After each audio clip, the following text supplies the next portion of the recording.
I'm Sarah Ware. I'm formerly of Sage, currently about to start a new role, which I will reveal to you at a later stage. A little bit closer. Oh, that's that better. Oh, golly, I can hear the echo now. That doesn't help with the anxiety, does it? And I recently looked after Sage's DEI strategy, so translating our organisational strategy into what we're doing in TA to actually deliver better diversity, equity and inclusion to the organisation.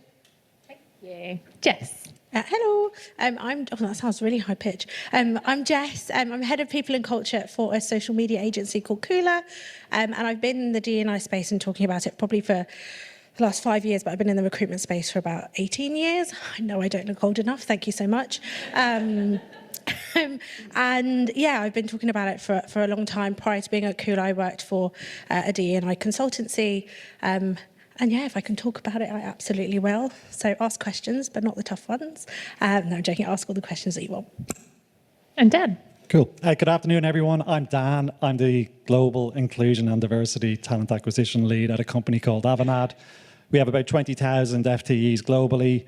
For the past 3 years, we've done between 5,000 and 8,000 hires per year at around 44% female hiring. I also have taken on a role within, I guess, AI. So I look at how can we use AI across HR and TA. So I've got a lot of sort of intersectionality between TA, diversity and inclusion, and AI at the moment. Excellent. Thank you very much. So a few questions that I want to pose to our panellists so that you get a little bit of insight as to who they are, a little bit more around their sort of background and experience, and actually just understanding where we're at with DEI at the moment. And this was a question in our sort of preparation discussion that we had. And I said, you know, it feels a little bit as though D&I has taken a bit of a back seat for talent teams recently. Do you agree? And there was quite a conversation that actually happened off the back of it. I don't think we got to talk about much else. But it'd be great to understand if that has happened and actually why you think that it might have taken a back seat recently. Dan, I don't know if you want to sort of kick us off with that. Yeah, sure. So there's a couple of reasons. I think obviously the pushback against diversity over the past 18 months, the Supreme Court of Justice ruling in the United States made an easy target for right-wing media to start putting it down. I think the explosion around AI has also shifted people's focus around from diversity and inclusion and budgets. Like, we are in a challenging situation. I know a lot of my peers have seen their budgets being cut to implement DEI strategies, both internally but also for talent acquisition teams, and you're expected to do more. So that's the current state of play. Yeah, Jess and Sarah, are you seeing that as well, or is that your opinion? Yeah, look, I would agree with that. I think there is still a need, right? And most organisations, that the budget that they might have had a few years ago to really kind of plug into this quite heavily is going away. But that doesn't mean the need doesn't exist. So I think what we're trying to do is a little bit more with a little bit less. So use what you've got and do it piece by piece, do it brilliantly, but don't try and do everything all at once. But I do think that this AI layer is really proving to be hugely challenging over the top. But as long as you're moving the dial in the right direction, I think that's the goal for any organisation. Pick the direction you want to go in and keep heading towards it. You can course correct if you need to. Do you want me to answer a bit as well? You could answer, yeah, if you'd like. I was going to say, I work for a social media agency, so we talk a lot about trends. And for a lot of brands and businesses, they will focus on it when it's something everyone else is talking about. So in 2020, on the back of, obviously, George Floyd, everyone put black squares up and was talking about Black Lives Matter and were talking about diversifying their teams. And then it all went really quiet. So they'll talk about it when they need to talk about it, and then it kind of goes a little bit quiet again. And I think, much to what everyone else has said, budgets play a massive part in that. Lots of businesses are struggling, so D&I is always sometimes seen as a luxury or a nice to have and not a necessity, so that budget always tends to kind of be skipped over quite quickly.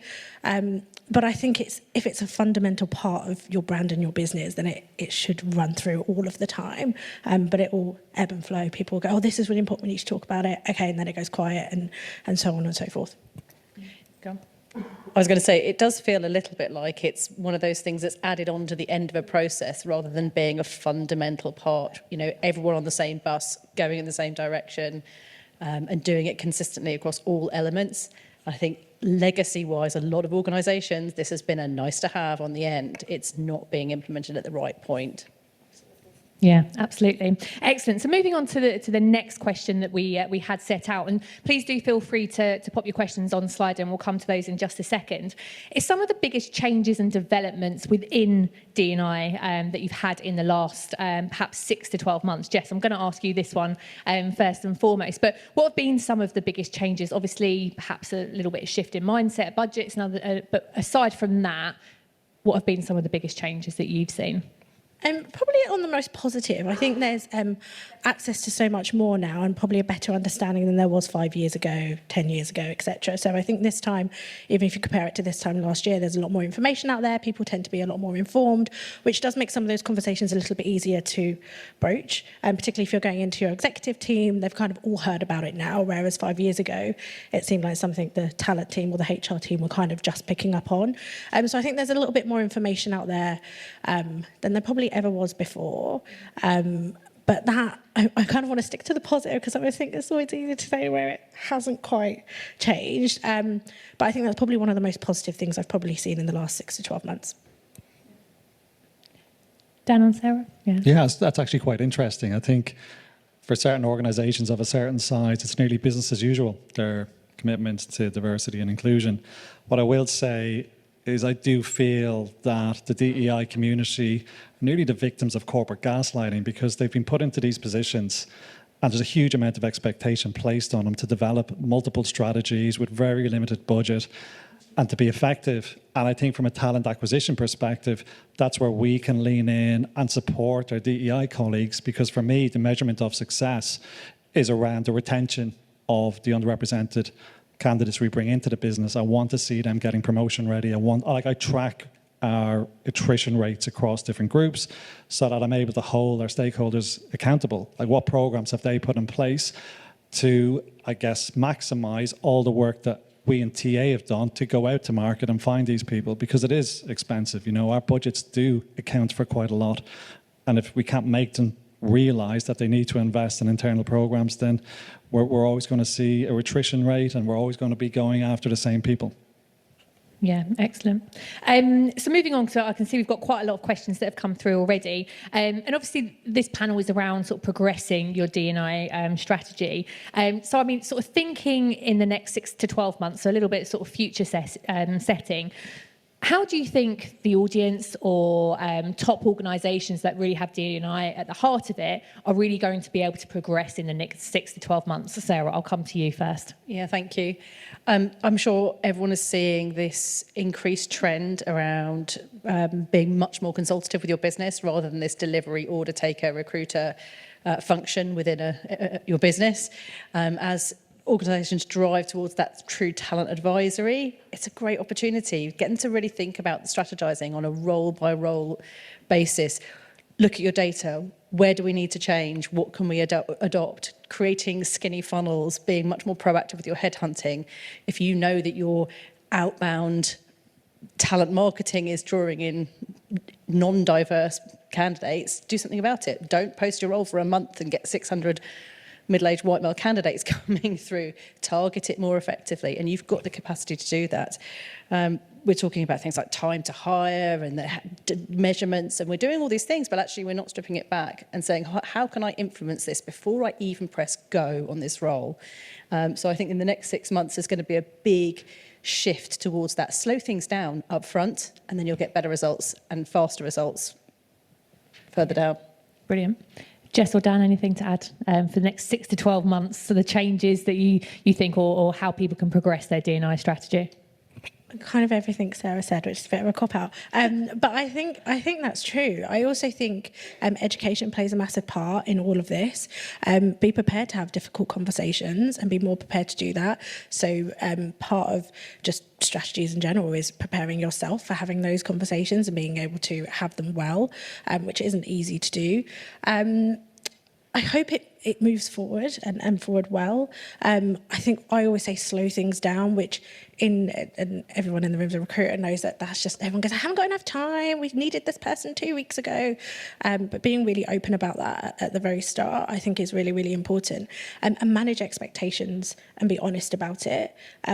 Don't try and cover it by just people pleasing and saying, we can do that, that's fine, absolutely. No, be really honest about it at the start. And I think if we have those honest conversations and manage it well, then we can influence a little bit better.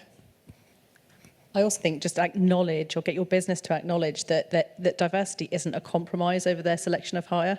It's not, the best candidate or the diverse candidate, right? We need to change the narrative entirely. Yeah, brilliant. Dan, unless you have anything to add, we're going to go into the Slido questions. So as you all know, you can like the different comments. So we're going to go from the top down in asking order. So any ones that you really particularly want asked, like them lots. So for retail organisations specifically, where the majority of the workforce does not have access to comms, so like no work email, how do you keep D&I alive in these populations? So what are some of the other tools or sort of channels that you would use to keep D&I active? Anyone? Oh. Yeah. Yeah, that's probably the hardest question I've come across in a while. Look, there will be some comms channels between those employees on the floor. It's the same issue that a lot of construction firms face, maintenance firms, is how do they address this? And there will be internal comms that you can communicate with them. I think that's the best way. And like if you have, and I don't know if organizations are still doing this, where you bring everybody together once a quarter, once a year, like you can showcase what has been happening within the company to I guess elevate it and make it part of their DNA. Yeah, I suppose it's where you communicate with your employees. So they obviously all have phones or social media or something along those lines. So something along those lines. But Jess or Sarah, anything to add around, not necessarily for retail organisations, but anything to add on that sort of comms piece? I think just as a business or a brand, anywhere that you are talking about it. So I keep going back to what we do, but we manage the social media for some really big brands. And part of that is it needs to feed into all of those things, because employees will see it, potential employees will see it. People are so much more savvy about checking your Glassdoor and no one likes saying that word, but checking your Glassdoor, checking just your social media platforms. If you have them as a business or a brand, people want to check them. So keep that messaging really clear, have it at the forefront of those conversations so people can at least see you're talking about it. And that doesn't mean flinging up a DE&I statement that's really generic and a bit bland. If you know there's a problem, address it in that. Be really transparent. This is where we're at. We know there's an issue. This is what we're doing to tackle it. Be really honest and share that message, and then people will hopefully pick that up and it will become part of the conversation that happens all the time.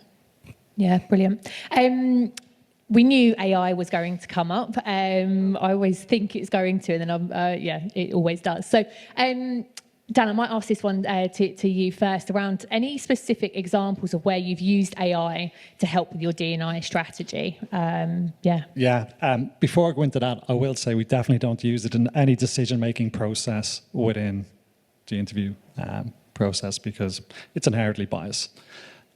Practical steps. So I use it to generate Boolean search strings. So when we're looking, I'll give Japan as an example. We've hired over 1,000 people in Japan this year, and it's been really challenging. But I've been able to use Copilot to generate Boolean search strings in 2 minutes that would typically take me half a day because of the amount of research that goes into identifying the top 100 female names, for example, the top STEM universities in Japan. Like that all takes a lot of manual process and research.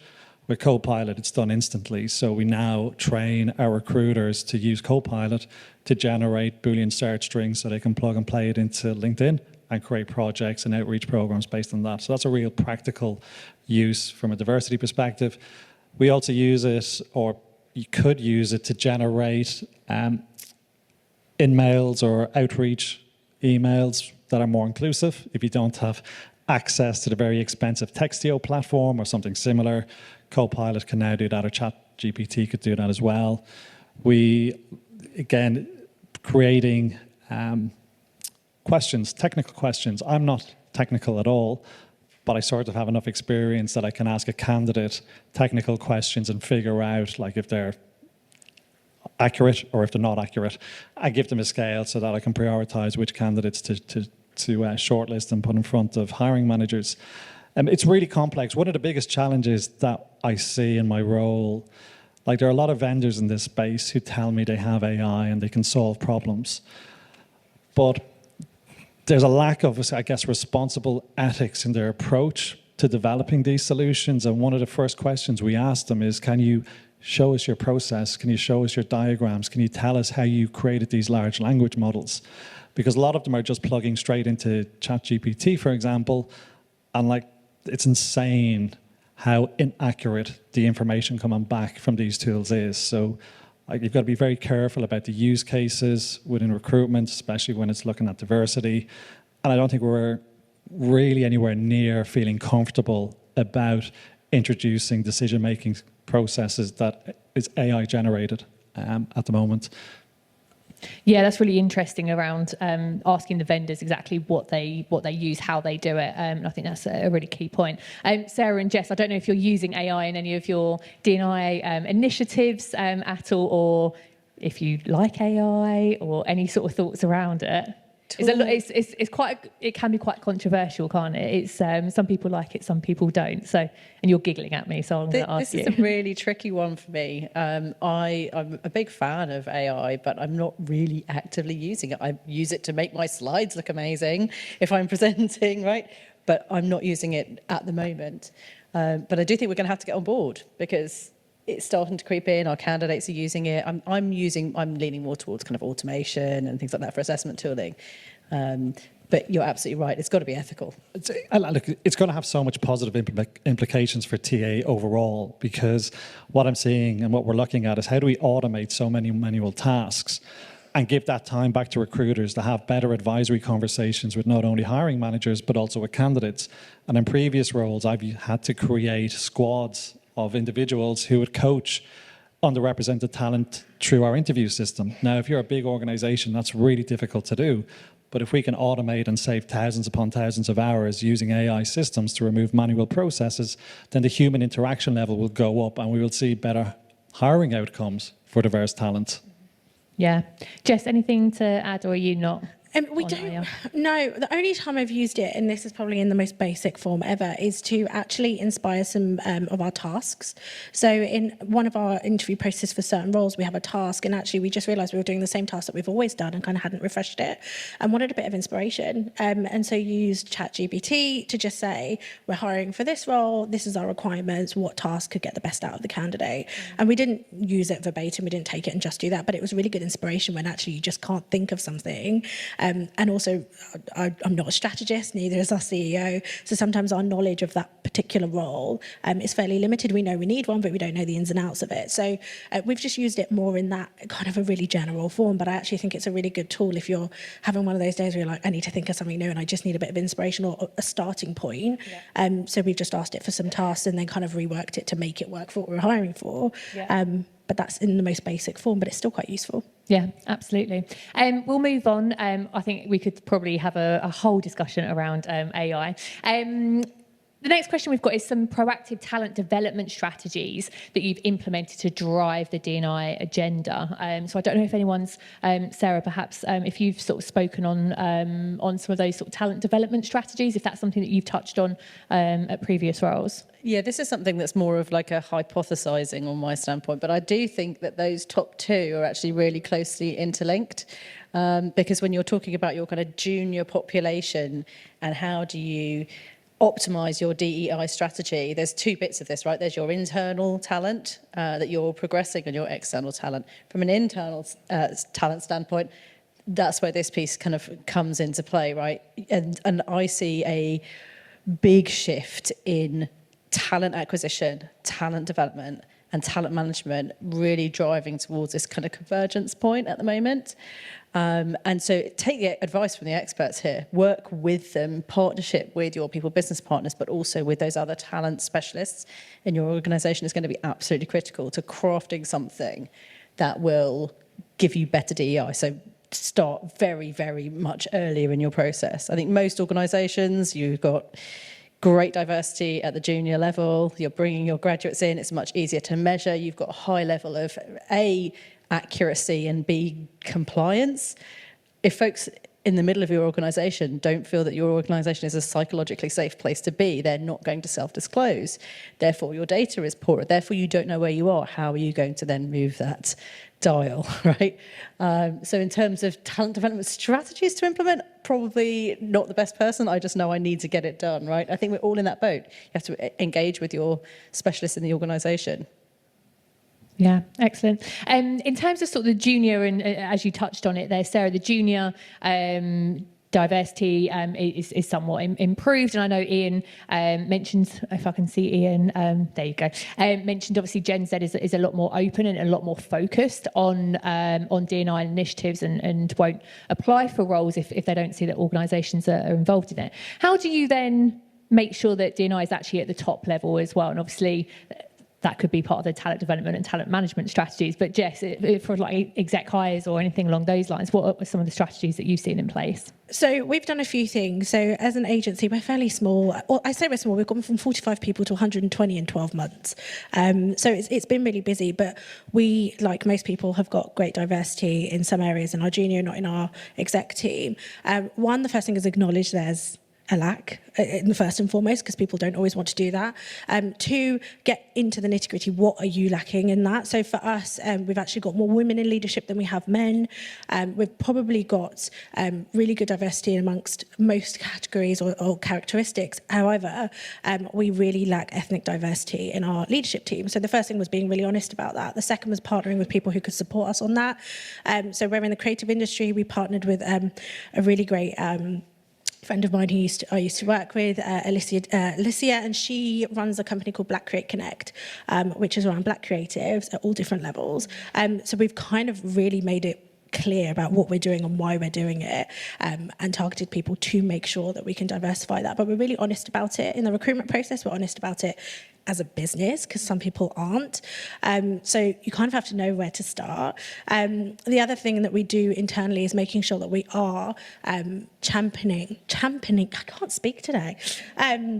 It is my birthday and I've had a Prosecco, so there we are. A Prosecco for breakfast. Yeah, that's why I can't speak. I'm not drunk, I promise. But we're really kind of supporting the people in our business at junior levels. So we have mentor programs. We have things that I like to think are quite standard, but also really making sure that we are investing in their development. Because if we can't find the talent, then we need to grow our own. And so we're trying to make sure that we've got those strategies internally. I did notice there's ERGs on there, and that's been a huge part of us identifying this. So we've got 4 in our business.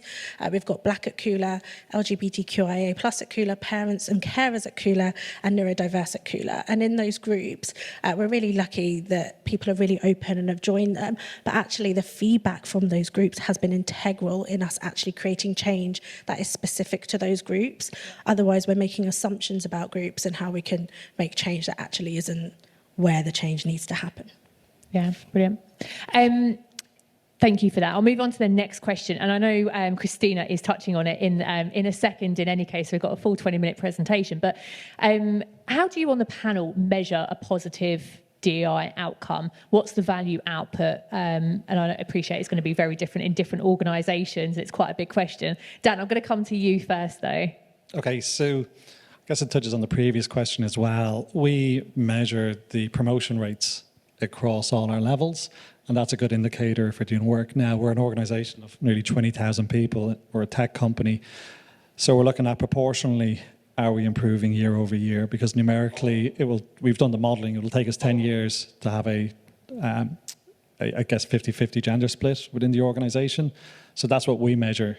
And we also have targets based on, I guess, our inclusive recruitment pillars. We want to be representative of the communities that we represent. Yeah. Jess, how do you measure? Retention is one. And then 2 things that we measure and have been quite transparent internally is our gender pay gap and ethnicity pay gap, if there is one, and making sure that if there is one, it's closed and we do the work around it. But for us, that's making sure, particularly around the pay gaps, that we're actually doing the work and it feeds into, are we promoting people? Are they in more senior roles? And making sure, so they're kind of the 3 areas that we hope will make positive change and can measure based on that. Excellent. Got a good question. I don't know if you guys were around for Martin's session around skills-based hiring, but obviously you would know it in practice. How have you used skill-based hiring in practice, and then upskilled or reskilled your current workforce to open up opportunities for those underrepresented groups? Happy for anyone to take that if you have done so. Hi, Martin. So, look, this is, I guess, a relatively new discussion point within talent acquisition, skills-based hiring, and a lot of people are looking at it. I think for me, it does open up a huge talent pool. And I'm going to give an example that for North America, particularly the United States.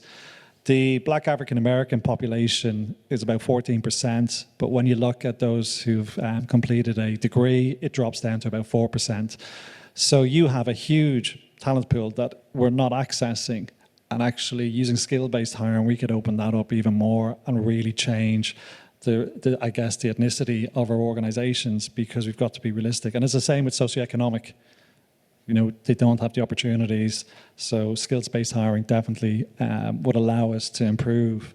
And I know we talk about building academies to support our growth, because we want to build and create future talent, not rely on experienced hires in the future. It's the only way our business will grow. Yeah. Sarah or Jess, have you used skills-based? Do you use skills-based hiring? No, if you look.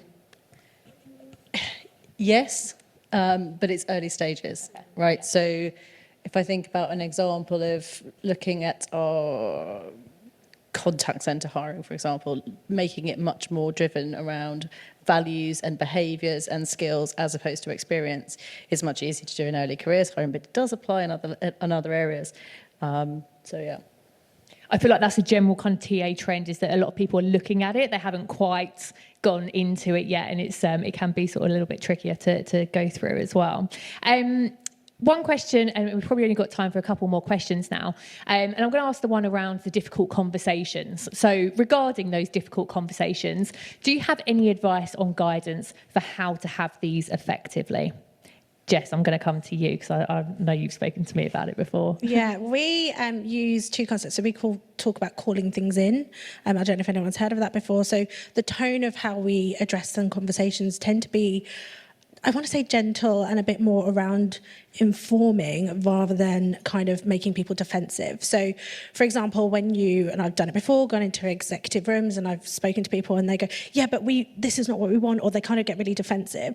So the tone is always like, I know where you're at, I'm going to meet you where you're at, and then we're going to take it from there. Because I think there's this element of people get a bit frustrated when you come in and you're trying to correct them. It makes people feel like they've done something wrong. So you kind of have to meet people where they're at and kind of take it from there. I'm also a bit of a you're just going to have to hear it, and I have to rip the Band-Aid off, and you're going to have to get a grip. I know that sounds really harsh, but you have to have those conversations if you want to ignite change. And if you can't have them, then nothing changes and nothing moves forward. There's a really great Brené Brown quote about the epitome of privilege is opting out of those conversations and not having them because they're too hard. You have to have them. We have to have them, but I think always kind of meet people where they're at and take it from there, versus coming in with I'm changing all of these things because all of these things are wrong and these are all the things that we need to make better, because people get defensive, and if people are defensive and have their guard up, it's really hard to take them on that journey with you. Does that make sense? Hopefully that kind of makes sense. Yeah, absolutely. Sarah, yeah, go on. I was going to say, I think there's another element there, which is around apportioning accountability in the right places for each stage. It's quite tricky when you're having to give accountability to a business, to hiring managers, if it looks like you're giving them something that they can't do. If they can acknowledge where their responsibilities lie, and you can take accountability for the bits that you can influence and how those two work together. And I think it makes it easier. But you're right, it has to start in a difficult place. This is where you are now. Where do you want to be? What do you think's wrong with this equation? Dan, anything to add? I guess it's the context behind the question. So if I'm having a difficult conversation, could be situational, it could be you're going to have to speak to a board member or senior management about the lack of improvement on the diversity numbers. So what do? I bring data into that meeting. I'll just use the data to sort of paint a picture, compare, most of them are competitive.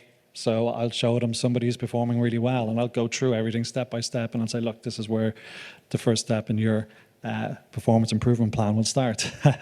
So that's, it's using data.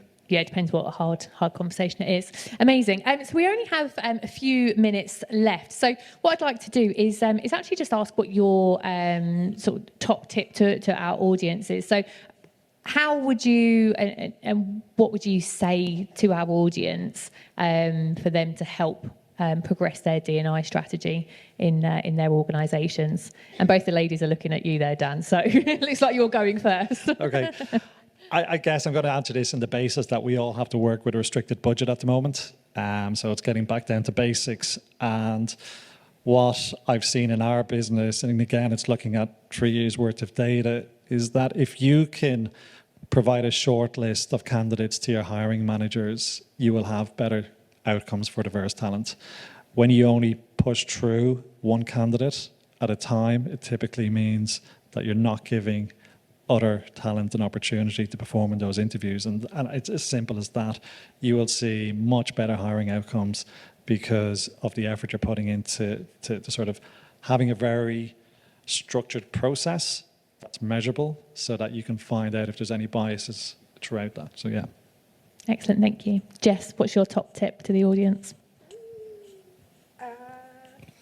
Probably not two. Maybe if you can have ERGs, I'd recommend them. They've been completely oh my gosh, I just had one, I swear to you. Transformative for us because we've been getting data from the people that we want more of, from the people who we want to ignite change for. And I think they are integral if you want to create new policies and processes. And the other thing is share what you're doing with the data and information you have. Be transparent about that. I talked about it last year in Manchester. We have been quite lucky. We've got a mainly Gen Z workforce because of the nature of what we do, and they've been quite forthcoming with information, but we always share what the information and why we use it, and I think that's encourage people to open even more. So last year we did some data. We found out that 2% of our employees were trans, so we wrote a trans equality policy. And so we went back and were like, this information has meant that we've been able to create this change and this positive change. And then people were like, okay, if I share more, then positive things will happen. So if you can, even if it's anything, but share what or why or how that's impacted what you're doing. Excellent. And lastly, Sarah. So I've also got two. The first one would be get your execs on board early on. Just get them to show by example, prove that your exec level hiring has great diversity, right? And the other piece would be don't try and do everything. Don't overcomplicate it. Take one thing at a time and do it brilliantly, and then take the next thing and do it brilliantly. If you try and do too much, overcomplicate it, it just becomes overwhelming. And it becomes really hard to measure. And ultimately, you want to be able to measure this for success. Certainly, if you want more budget next year. Absolutely. Amazing. So that is all we have time for, I'm afraid, for this panel. So I think everyone would agree that was a great panel. It was great to go through those questions, lots of answers as well. So if we can give a very big round of applause to Sarah, Jess and Dan.